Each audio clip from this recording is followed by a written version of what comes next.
नमस्ते, क्रिकेटनॉमिक्स में आपका स्वागत है। मैं हूं रोहित। आप मुझे देख भी रहे हैं और सुन भी रहे हैं क्रिकेटनॉमिक्स में।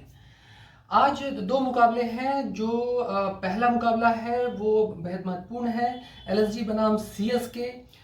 जो मुकाबला एलएसजी का अगर देखा जाए तो एलएसजी अपने पिछले मुकाबले में बहुत ही लो मार्जिन के मुकाबले में आरसीबी से हार गई। 127 रन आरसीबी ने आराम से डिफेंड कर लिए थे और वो मुकाबला बहुत ही गर्मा गर्मी वाला मुकाबला था। उसमें विवाद भी हुए विराट कोहली को लेकर, और एक बड़ी चीज ये है कि केएल राहुल घायल भी हुए। केएल राहुल, जयदेव उनादकंड, दो ऐसे प्लेयर हैं जो लगातार घायल चल रहे हैं और मुझे लगता है इस मैच में भी नहीं खेलेंगे। दूसरी बड़ी चीज ये है कि मार्क स्टोइनिस नहीं चले। उसके बाद टीम ऑर्डर जो जो टॉप ऑर्डर था वो फ्लॉप हो गया और जो उम्मीद उनसे थी वो उस तरह से नहीं हो पाई। अगर बात करें केएल लखनऊ सुपर जायंट्स की, तो कृणाल पांड्या जो है उन्होंने कोशिश की थी, 3 चौके लगाए थे लगातार, लेकिन उस तरह से नहीं मैनेज कर पाई लखनऊ सुपर जायंट। जिस तरह से उनको बैटिंग ऑर्डर उनकी क्लिक करनी चाहिए और जिस तरह से जानी जाती है, जिस तरह से वो खेलते हैं, उन्होंने उसी आरसीबी को पिछले 20 दिन पहले जो है बड़े हाई स्कोरिंग मैच में 200 ज्यादा रन चेस किया था। दूसरी बड़ी चीज ये है कि अब देखना होगा निकोलस पूरन का परफॉर्मेंस कैसा होता है। निकोलस पूरन उस लॉन्ग टर्म की अभी तक पारी नहीं खेल पाए हैं। दीपक हुडा का पुअर परफॉर्मेंस जारी है लगातार। दीपक हुडा मुझे लगता है कि एक बड़ा कारण, टेंशन का कारण जो है वो बने हुए हैं अभी भी एलएसजी के लिए। अब एलएसजी को आज उनसे बहुत उम्मीदें होंगी क्योंकि दीपक हुडा वो कैपेबिलिटी रखते हैं जैसे राहुल तेवतिया रखते हैं। अगर बात करें जीटी के लिए, गुजरात टाइटंस के लिए, कुछ इस तरह की काबिलियत उनमें है, लंबे शॉट्स लगाने की, लंबी पारी खेलने की। लेकिन देखते हैं अभी तक कैसा परफॉर्मेंस आज होता है। लेकिन उनसे आज बहुत उन पर दारोमदार होगा क्योंकि आज केएल राहुल नहीं है। और आज अगर उनका परफॉर्मेंस आज भी अगर खराब रहता है तो मुझे लगता है कि कल फिर उन पे आने वाले टाइम में विचार भी होगा कि वो रखा जाए टीम में या फिर कुछ मैचों के लिए ड्रॉप किया जाए। तो उनसे उम्मीदें होंगी। मुझे लगता है कि आज वो चलेंगे, आज वो अच्छा खेलेंगे और अपने फॉर्म को वापस पाएंगे। दूसरी बड़ी चीज है आवेश खान, जयदेव उनादकंड चोटिल हैं, और उसके बाद रवि बिश्नोई का परफॉर्मेंस आपने पिछले मैच में आपने देखा था, जिस तरह का शानदार परफॉर्मेंस उन्होंने किया था अगेंस्ट द आरसीबी। और एक अच्छी पोजीशन में दो विकेट जो उन्होंने शुरुआती 2 विकेट जो लिए थे उसकी वजह से जो है एलएसजी एकदम महत्वपूर्ण मजबूती की ओर बढ़ गई थी अगेंस्ट द आरसीबी। लेकिन अब मुझे जो ये लगता है जिस तरह से वो बॉल जो अब जब बॉल वो करते हैं तो आप जब उनको देखेंगे कि उनकी बॉल टर्न जब होती है तो बैटर्स को अक्सर बैट के बीच पोजीशन में नहीं आती, यानी कि बॉल अगर ऑफ साइड से वो करने की कोशिश हो रही है उनकी तो वो बॉल बीच में नहीं आती उनकी। दूसरी बड़ी चीज ये है कि उनकी जो फेंकी हुई जितनी भी बॉल्स होती हैं ज्यादातर वो लो पिच बॉल कई बार होती हैं, तो वो बैटर्स को खेलने में, लंबे कद के जो खिलाड़ी हैं उनको खेलने में परेशानी होती है, इसीलिए कई बार बैटर्स कैच दे बैठते हैं। दूसरी बड़ी बात यह है कि जो वो बॉलर वो बैटर्स को लालच देते हैं कि आप मारने की कोशिश करो, ठीक वैसे जैसे कुलदीप यादव, अमित मिश्रा और राशिद खान करते रहे हैं।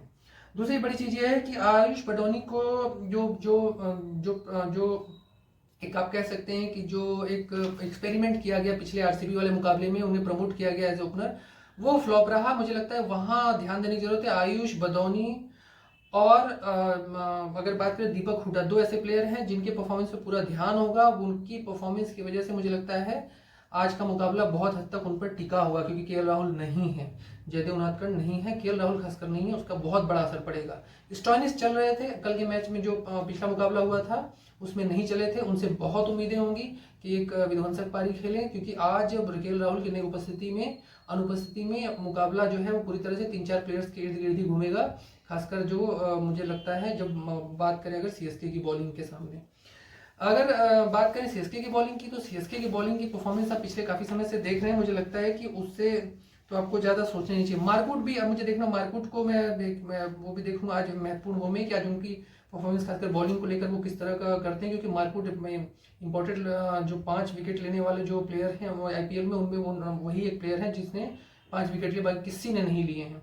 तो मार्कवुड से बहुत ज्यादा उम्मीदें हैं। मार्कवुड का परफॉर्मेंस देखना होगा। मुझे लगता है कि मार्कवुड भी आज कुछ बहुत अच्छा करने वाले हैं और जिस तरह से टीम का मैनेजमेंट है देखने को मिलेगा कि किस तरह से करते हैं। नए प्लेयर्स को मौका मिल सकता है, इम्पैक्ट प्लेयर।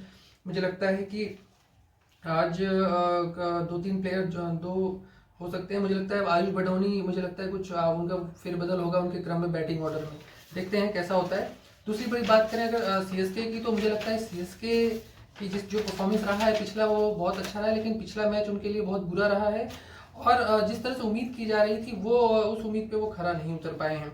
उनकी बॉलिंग अगर बात करें डेविन कॉनवे की, ऋतुराज गायकवाड़ की, वो लगातार परफॉर्मेंस कर रहे हैं। डेविन कॉनवे अच्छा कर रहे हैं, ऋतुराज गायकवाड़ अच्छा कर रहे हैं। उनके आप देखेंगे डेविन कॉनवे को तो कंसिस्ट परफॉर्मेंस कर रहे हैं, वो पूरे आईपीएल में उनका परफॉर्मेंस उस तरह से। ऋतुराज गायकवाड़ भी ठीक उसी में, और वो जो बेस्ट रन चेसर, जो रन बनाने वाले बैटर्स हैं उनमें उनका नाम है, दोनों ही बैटर्स का।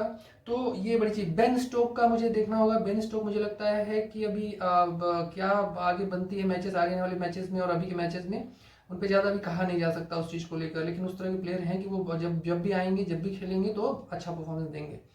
अंबाती रायडू से उम्मीदें वैसी ही हैं जैसे उनसे लगातार की जाती रही हैं, जिस तरह से परफॉर्मेंस करते हैं वो। उसके बाद मोइन अली, रविंद्र जडेजा और शिवम दुबे, मुझे लगता है 3 अहम प्लेयर हैं। शिवम दुबे का परफॉर्मेंस लगातार अच्छा रहा है, आपने देखा है पिछले मैचेस में, कई मैचेस में। और मोइन अली से उम्मीदें बहुत होंगी, क्योंकि मोइन अली भी उस तरह का करिश्मा नहीं दिखा पाए हैं जो लगातार वो पिछले आईपीएल में, पिछले आईपीएल में करते रहे एज ए ऑलराउंडर। विकेट लेना एक अहम बात तो है ही, रन बनाना भी सबसे इंपॉर्टेंट है एज ए ऑलराउंडर, जैसे रविंद्र जडेजा करते हैं, मोइन अली करते हैं। मोइन अली से और रविंद्र जडेजा से बहुत उम्मीदें होंगी, क्योंकि निचले क्रम के 2 शानदार ऑलराउंडर जो हैं वो इस समय सीएसके के पास हैं। वैसा ऑलराउंडर मुझे लगता है आईपीएल में बहुत ही कम है, अगर बात करें एज ए टीम किसी के पास। उसके बाद दीपक चहर का जो परफॉर्मेंस है वो उतना ज़्यादा प्रभावी नज़र नहीं आ रहा है जिस तरह से दिखना चाहिए। है परफॉर्मेंस, वो विकेट ले रहे हैं, लेकिन मुझे जो उम्मीदें उनसे हैं वो इस तरह की हैं कि वो एन मौकों पे विकेट लेने वाले बॉलर हैं, और अभी तक उस तरह का दिखा नहीं।